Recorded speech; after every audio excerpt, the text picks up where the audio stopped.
meron talagang sumisikip. Hindi kaya-ayaw. Sabi nga ng iba, kailan patapos na, doon sisingit si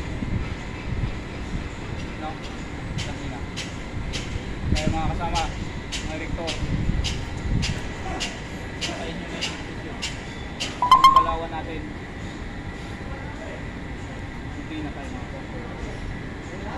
Ingatan yung sarili nyo, ilan yung sinasabi sa inyo. Una natin. Wala nang iba. Basta kung mabansa ka, hindi ka na mapagtrabaho, wala nang saysay. No? Kaya yun na, yung trabaho natin paulit-ulit lang, walang bago. Kaya yung natin, yung galawan.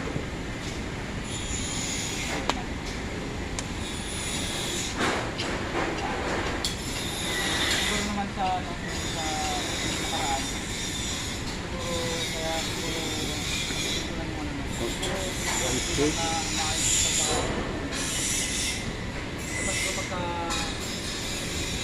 parang ano lang guys, parang ano lang. Parang kung tawag nito, parang tamang sistema mo. Kasi nga talaga yun. Hindi nakasintro yung kursa ng mga mga init. Hindi lang yung dapat na initan. Ang magandaan lang yung paglaban ka, hindi ka nakagasin lang, ulang ka, tumba ka agad. Pagka nakagasin ka, orsak ka, daily ka, sa mga agad na matutumba. Yung pulsa ng ano mo, daily ka. Diba? Napalilip ako kaya. Huwag niyong baliwalain ito kasi napaka-importante nito. Kung saan yung sentro ng ano nyo, gawin natin. Diba, halimbawa lang although sa inyo, kabisado nyo yung trabaho, pero minsan talaga sumataklay. Hindi ko ibig sabihin na magaling ako. Yung paghahawak siguro ng question ko lang ito paghahawak ng lever block. Hindi yung kung ito yung lever block, ito yung gaganyan-ganyan ka lang. Ganyanin mo. So yung pwersa mo, use it. Ganyan-ganyan. Pag hindi ka seryoso, pag dati parang tinatamad ka lang ganyan ka lang. Sablay ko. Pero kung uupuan mo yung sa pagkanyan, no? Suggestion ko lang.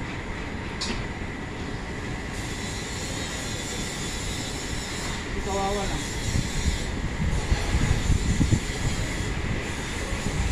Sana maging learn sa atin ito.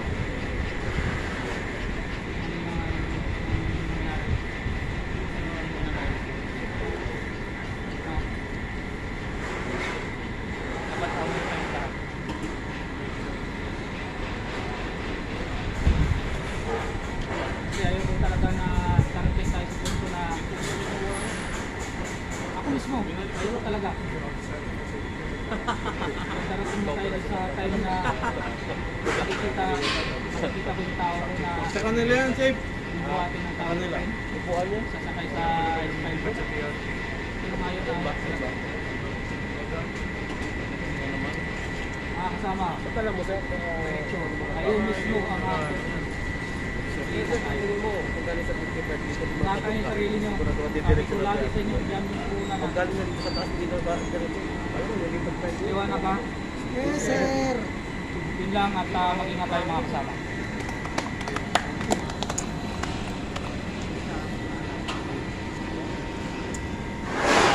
Okay, gentlemen, good afternoon. Good afternoon. Okay, unang-una sa lahat, batiin muna natin yung kaibigan natin as promoted as lead man. Alam na kung ano ang gagawin next. Okay, anyway, aside from doon sa leadman natin na promoted na, so you are one of our, ika nga nila, hindi lang ang kami ang mata, kasama ka namin. Kasi kasama yan sa responsibility na hahawakan mo. At the same time, kasama din yan sa sinasabi nilang namumuno, according doon sa pinirmahan mo, lead man.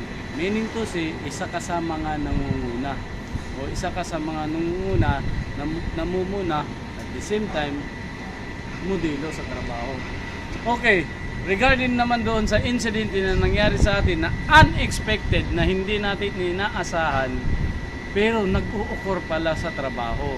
Kaya sana naging lesson sa atin lahat na yung mga pangyayaring gayon na ergonomics or improper positioning, sabi nga ni Sir Edsel, dapat kunin talaga sa pwersa dito. Pero pag hindi na kaya, huwag nyo na subukin. Magtawag na kayo ng kasama kasi according to doon sa MS natin na kailangan body-body system. Kasi malalaman nyo naman yung impact doon. Pag hawak pala, malalaman nyo na kung gaano katigas o kalambot yung haatake natin. Kaya hanggat maaari, huwag bayani kasi mahirap yan. Katulad yan, tinira ng tinodo ngayon. Resulta, kaya kawawa. Kaya hanggat maaari, mga kaibigan kasama ko sa buhay, magtawag ng kasama. Pag sa tingin ninyo na hindi talaga kaya, magtawag. Tapos at the same time, siguraduhin natin yung bawat kilos natin. Although yung tao natin nakahanda, pero mainam pa rin na dapat mas handa pa natin yung sarili natin kasi hindi nga natin alam kung kailan, papaano, saan o-occur yung aksidente or insidente. Kaya hanggat maaari, siguraduhin natin bago tayo kilos is naka-insure tayo. Nagkaintindihan tayo mga kasama. Yes, sir. Sir, baka may tagpid ka. Pero number 1, kasi rin po dapat nakapagpapalapit. Thank you, sir. Dapat yan. Dapat pinag-uusapan.